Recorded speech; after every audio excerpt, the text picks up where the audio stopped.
Hi and welcome to another video from wold photography. In this video, instead of looking at colouring like we've done in the previous videos, I'm going to start looking at black and whites. Black and white is one of the best effects you can have in some circumstances and can really bring out an image in a way that colour often sometimes can't. So yeah, we're going to look at some black and white.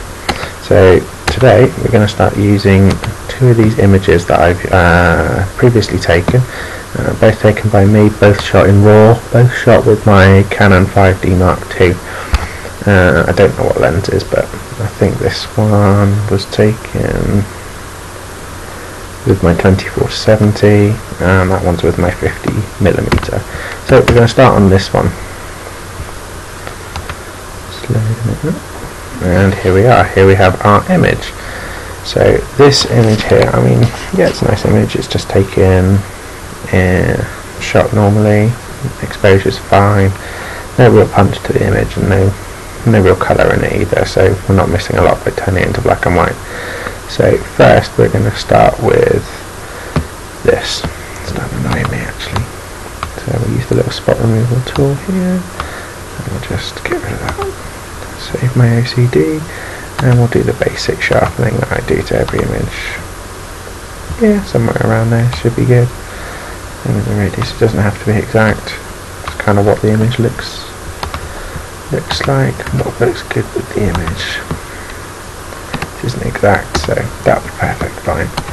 Okay, so there are all different kinds of black and white. This image actually, I think there's another mark up there. I'll just move that as well. Yes, there are all different kinds of black and white. The first place you'd start obviously is with the saturation, but not all black and whites are the same, so just moving the saturation down doesn't always create a good image like that. The image is fine, yeah, it looks okay, it's not great, there's no real punch to the image, there's nothing really nice to the image, it's just a pretty standard issue. You'd look at it and you'd forget it. There are lots of different things that we have here on our right hand side that we can use. Obviously all the different parts of the image, so let's go with exposure first. I like bringing up the exposure because I like the effect it gives, but don't go too far with it. Probably around there. Often subtlety is the key with editing anyway, so yep, that sounds about right. Now there are lots of different things we can do to bring out the punchiness of the image, but we also want to create a vintage feel to this image. I love the vintage look at the moment, it's really in and it's really popular. So there are lots of different things we can do to do that. To start with though, we'll start with the contrast. Contrast can bring up an image completely in black and white, and it's one of the best things you can use. You can go too far with it however, and you can always not go far enough. If you take it down however, so anyway, let's bring it up a little bit, bring it up to about there, yeah, that looks good. And clarity is also a good one. I don't like clarity in colour images, and especially with people in, because I feel it, especially with skin, it makes them look unattractive at times. It can be quite harsh on them, so black and white images, especially landscape, really brings out all the detail. Just look there, look at all the extra detail it's bringing out, it's fantastic. Excellent. And all these other figures in between we can also play with, but first we're going to go to our curves. And notice how I'm not going into Photoshop, I'm just playing within the raw editor itself. If you've got curves you can do a lot of the effects that you could have done in Photoshop anyway, so there's really no need to go in. One of the main effects, especially for a vintage look, is just moving this little bottom point and moving it up. So what this is doing is this is pulling up the shadows and filling in a lot of the detail there. So if we're pulling up the shadows slightly, you can go quite far with it, and it's starting to raise the image. But always don't go too far with it because you don't want to remove a lot of the detail from the image. So as often, subtlety is key. And one thing we can do now is we can put a point about here and drag that down. So we're starting to bring the image back to the kind of colour it was before, but without the shadows as dark as they were before, making it a softer image. So obviously you've got to experiment, every image is different, but I'm going to be quite harsh on this one. Pull that down a little bit more and just get playing. I'll leave it quite high so you can't see a lot of the shadows, but you'll see why in a minute. Next up, I always do with my curve adjustments is just to add a little bit of punch to it, because I mean at the moment you can't tell a lot, and this should really bring the image out a lot. There we go. Start to put a bit of punch into the image. Oh, that's looking pretty good. Let's move that up a bit again. And the darks here. And you really just need to experiment with this a lot. One thing you've got to watch for is where it started to, here it started to make an unattractive colour and make it seem like it wasn't. That's just by putting it out a little bit. There we go, we'll go with something like that. And now back to our main screen. And one thing, now I've filled in the shadows, I've pulled up the shadows, now we can pull them up with this slider as well. And there we go.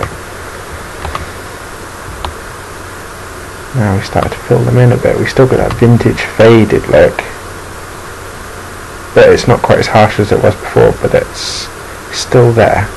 Do you know what I mean? It's very, very subtle, which is often always key with these black and white images. That's looking quite good. Another thing we can do to this image as well, and something I often quite like at the moment is, and I see a lot of people doing it, is muting the highlights. Muting the highlights is can be controversial at times, and it can make an image seem quite flat, but it's also quite a good effect. So to do that, what we do is we go back into our curves and we go to the top little point there, and we start to pull that down. I mean, this look isn't for everyone, but personally I love it. There we go, that's looking quite nice. That's looking fantastic. And just adjust everything again. Once you put something in place, don't consider that that point is done forever. You've got to continually keep checking. If you make one change somewhere else, you've got to go back and you've got to reassess if everything's in the best place. So like now I can check my ground again.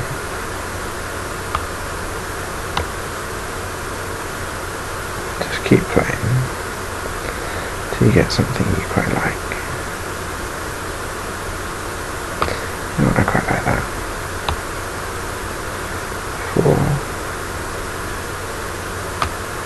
fact, I like that quite a bit. Back to the other screen again and just reassess these values again.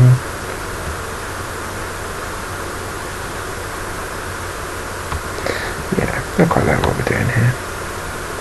One thing also you can do is the highlight field. I often do this even in colour images as well, but you can go either way with it. I'd never leave it where it is actually, because it's such a uninvasive field to change. It's almost worth changing every time. And just see what it looks like now. I think I'm going to leave that down quite a bit. Yeah, it's looking quite good. Yeah, I quite like this now. I think this is quite good. We've not been too harsh with it, but it's very vintagey feel. So what we're going to do now is we're going to create a little preset from this. As you can see, I've already made one here. And we're just going to call this retro. If I could spell, that'd be better. Retro vintage. Perfect. Okay. So now we're done with that image, but what we want to do is see how well this looks on another image. Now, the muting of the highlights really isn't for every image, but you know, it's something you've got to adjust per image every time. Now, this is a fantastic image I took of my little nephew a while back, around Christmas time I think. So let's use reset again.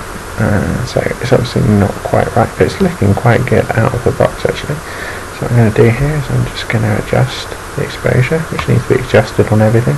As you can see on the eye there, pulled up the shadows a bit too much. And so I'm just going to pull that down until that goes. There we go. Oh, it's looking perfect again. Just watch your histogram on that as well. Overdoing that. And there we go. Muting is one of those things you really got to get used to. You don't want to overdo it, you don't want to underdo it. If you over, and you just get a rubbish image, but if you underdo it, but you can get it wrong as well, but there, I'd say that's pretty perfect. Excellent. Yeah, I think that's quite a good effect for that image, and it didn't take too much to do after I just created that preset. Now I could then go on now and do that to absolutely every image that I've can now edit with that. So thank you for listening, and please visit my website at www.danward.co.uk. Thank you.